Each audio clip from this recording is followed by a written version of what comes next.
Deepak builders end developers और निवृत्ति मोटकरी परिवार का एक्सक्लूसिव प्रोजेक्ट 3 लीव्स, ऊंची जीवन शैली का ऊंचा आनंद। For more details call 9823339180।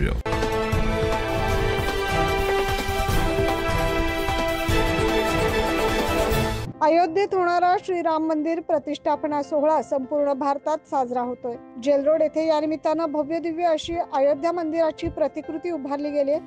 प्रभू श्रीराम समितीच्या माध्यमातून करण्यात येत असलेल्या पादुकेचे दर्शन सर्वांना व्हावे, त्यामुळे मोठ्या उत्साहात पालखी काढण्यात आली। यावेळी भाविकांनी गर्दी केली।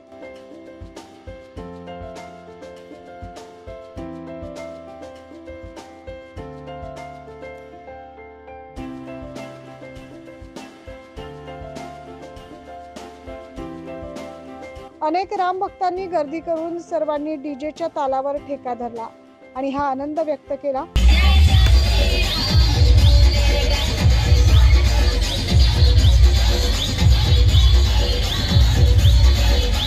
त्यानंतर प्रमुख मान्यवर राष्ट्रीय महामंत्री सहकार भारतीचे संजय पाचपोट यांच्या हस्ते पादुकांचे पूजन करण्यात आले आणि आरती करण्यात आली।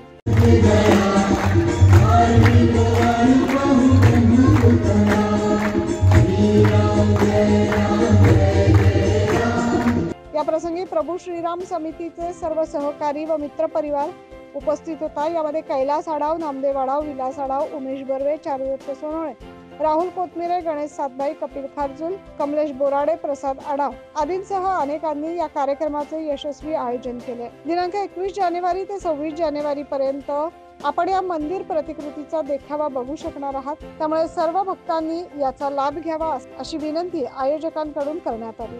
आमच्या जेल रोड परिसरातील राम भक्तांनी आणि ज्येष्ठ कारसेवकांनी अयोध्येतून श्रीरामाच्या पादुका आणल्या आणि संपूर्ण जेल रोड परिसरात आज उत्साहात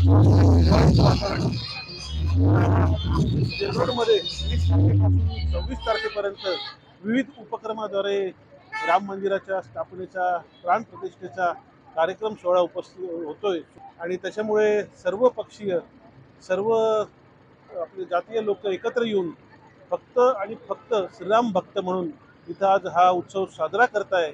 अतिशय अनोखं आणि वेगळं वातावरण, भारलेलं वातावरण इथे।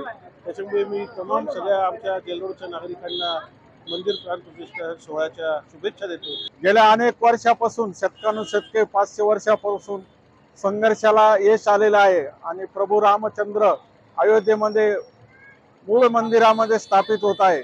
या अनुषंगाने नाशिक रोड, जेल रोड परिसरातील दशकपंचक या ठिकाणी काही अयोध्येमध्ये जाऊन प्रभू रामचंद्रांच्या पादुका आणल्या आणि या ठिकाणी आज भव्य असा पालखी सोहळा, चरणांच्या पादुकांचा पालखी सोहळा या ठिकाणी प्रचंड प्रतिसाद मिळत आहे आणि उद्यापासून 22 तारखेपासून तर 26 तारखेपर्यंत विविध कार्यक्रमांचं आयोजन या ठिकाणी केलेलं आहे। न्यूज महाराष्ट्रासाठी प्रतिनिधी जितेंद्र नरवाडे।